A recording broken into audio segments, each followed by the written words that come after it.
Admissions open at Sri Venkateshwara Group of Institutions, Pondicherry. Mad Rabbit, India's finest audio wearable brand, starting at 999. Demandi Colony Part 2 Vengeance of the Unholy. நம்ம எல்லாருமே வந்து ஒரு 9 years before Demonte colony part 1 பார்த்து சூப்பராகவே enjoy பண்ணோம் அப்படின்னு சொல்லலாம். ஏன்னா வந்து அந்த எட்ஜ் ஆஃப் த சீட்டில் உட்காந்துட்டு அடுத்து என்ன நடக்க போகுது அப்படின்னு பயங்கர எக்ஸ்பெக்டேஷனோட வந்து பார்த்துட்டு இருந்தோம் அந்த படத்தை. ஒரு 9 வருஷம் கழிச்சு பார்ட் 2 வந்து ரிலீஸ் பண்ணியிருக்காங்க. டிமாண்டி காலனி பார்ட் 1ல் எப்படி அந்த ஒரு ரூம்குள்ளே, அதாவது டிமாண்டி காலனிக்குள்ளே வந்து 4 பசங்க மாட்டிக்கிறாங்களோ அதே மாதிரி தாங்க. பட் 4 பொண்ணுங்க மாட்டிக்கிறாங்க டிமாண்டி காலனிக்குள்ளே. பட் அவங்க வந்து எப்படா இருக்கும் டிமாண்டி காலனி, அங்கே என்னெல்லாம் மிஸ்ட்ரி நடக்குது அப்படின்னு தேடி போவாங்கல்ல. ஆனால் இந்த பார்ட்டில் பார்த்தீங்கன்னா பொண்ணுங்க தேடிலாம் போக மாட்டாங்க.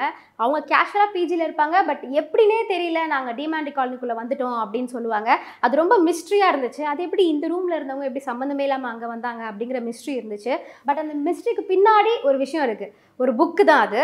Unsung king of the fallen kingdom அப்படிங்கிற புக்கை படித்தா அதில் இருக்க சாண்டெல்லாம் வாசிக்க ஒரு செயின் கிடைக்கும். நான் செயின்னு சொன்னேன்னு நீங்கள் கண்டுபிடிச்சிருப்பீங்க அது என்ன செயின்னு. ஸோ அந்த செயின் கிடைச்ச உடனே எல்லாரும் டிமாண்டி காலனிக்கு ஆட்டோமேட்டிக்காக போயிடுறாங்க. இதுதான் கதை. ஸோ இப்போ வந்துட்டு அந்த புக்கு எப்படி உங்கள் கைக்கு வந்துச்சு அப்படிங்கிற கொஸ்டின் எனக்கும் இருந்துச்சு, உங்களுக்கும் இருக்கும்னு நினைக்கிறேன்.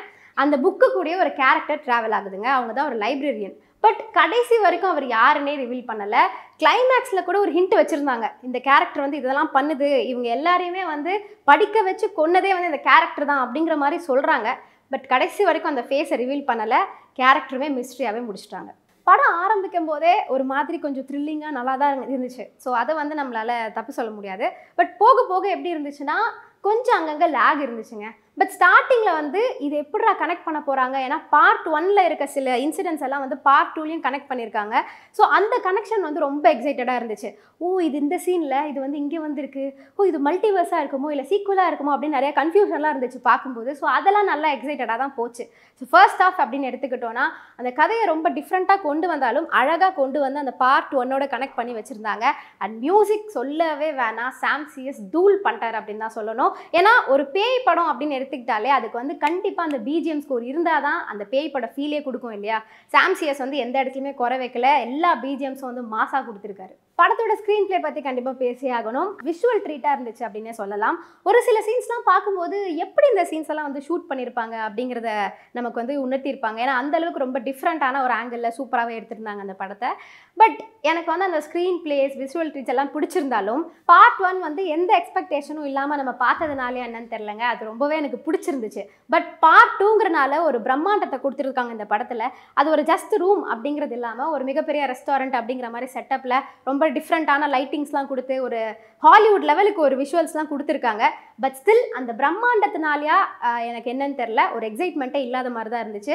ஈஸியாக அடுத்தடுத்த கட்டங்கள் என்ன அப்படின்னு நம்மளால் ப்ரிடிக்ட் பண்ண முடிஞ்சுது. ஒரு வேளை டக்குன்னு அடுத்த சீன்ஸ் போயிருந்தா ஒரு எக்ஸைட்மெண்ட் இருந்திருக்கும். படம் ஆரம்பித்து கொஞ்சம் தூரம் ட்ராவல் பண்ணும்போது ஃபுல்லாக இந்த சைனீஸ் மாங்க், சைனீஸ் ரெஸ்டாரண்ட், நிறைய சைனீஸ் விஷயங்களை வந்து இன்கார்பரேட் பண்ணியிருந்தாங்க.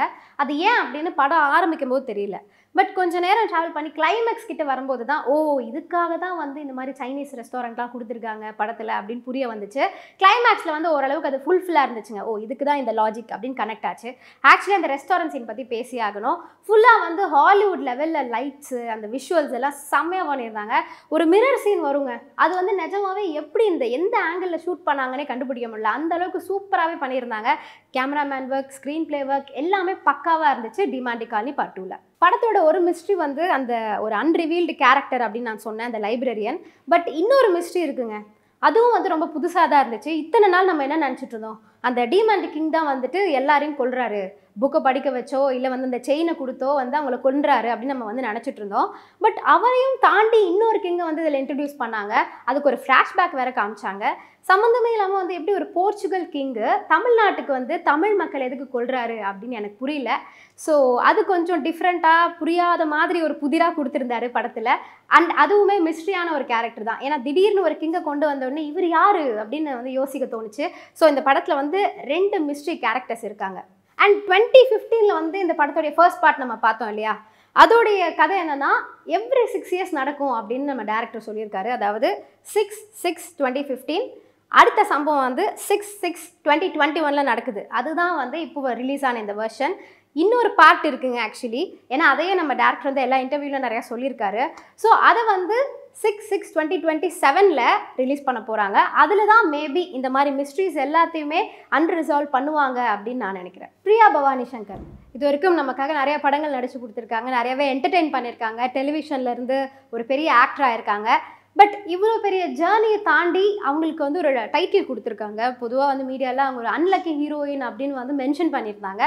எனக்கு என்ன தோணுதுன்னா, இந்த டிமாண்டி காலனி பார்ட் 2 பாருங்கள், இந்த படத்தின் மூலமாக அந்த டைட்டில் அவங்க உடைச்சிருக்காங்க அப்படின்னே சொல்லலாம். ஏன்னா படம் ஃபுல்லாக மேஜர் ரோல் அவங்க தான் ப்ளே பண்ணுறாங்க. எல்லா எமோஷன்ஸுமே காமிச்சிருக்காங்க.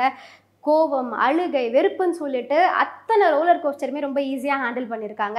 இந்த படத்தை வந்து த்ரூ அவுட் கிளைமேக்ஸ் வரைக்கும் கொண்டு வந்து நிறுத்தினதே பிரியா பவானி சங்கர் தான். ஸோ எனக்கு கேட்டால் வந்து இந்த படத்துடைய லக்கி கேர்ள் பிரியா பவானி சங்கர் அப்படின்னு நான் சொல்வேன். பொதுவாக ஹாலிவுட் ஹாரர் ஃபிலிம்ஸ் எடுத்து பார்த்தோன்னா அதில் வந்து இந்த எமோஷன் அப்படிங்கிற ஒரு ஃபேக்டர் ரொம்ப கம்மியாக தான் யூஸ் பண்ணியிருப்பாங்க.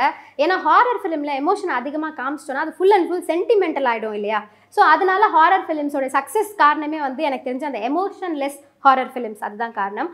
பட் நம்மளுடைய இந்த ஜேர்னலில் எடுத்து பார்த்தோம்னா, அதாவது தமிழ் ஃபிலிம்ஸில் ஹாரர் ஃபிலிம்ஸ் கொடுக்கும்போது அங்கங்கே கொஞ்சம் அந்த எமோஷன்ஸை டச் பண்ணுவாங்க. அண்ணன் தங்கச்சி, அக்கா தம்பி, அம்மா அப்பா அப்படிங்கிற மாதிரி சில எமோஷனான கேரக்டர் உள்ளே கொண்டு வருவாங்க.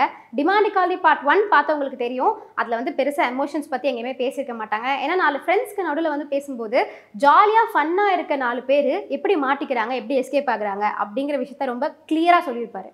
பட் பார்ட் 2ல் கொஞ்சம் அந்த எமோஷனை டச் பண்ணிட்டாரோ அப்படின்னு எனக்கு தோணுச்சு.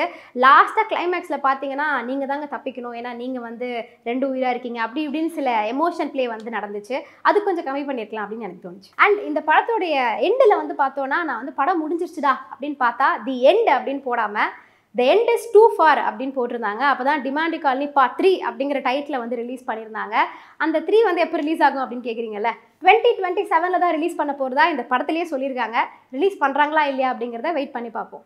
Admissions open at Sri Venkateshwara Group of Institutions, Pondicherry. Mad Rapid, India's finest audio wearable brand, starting at 999.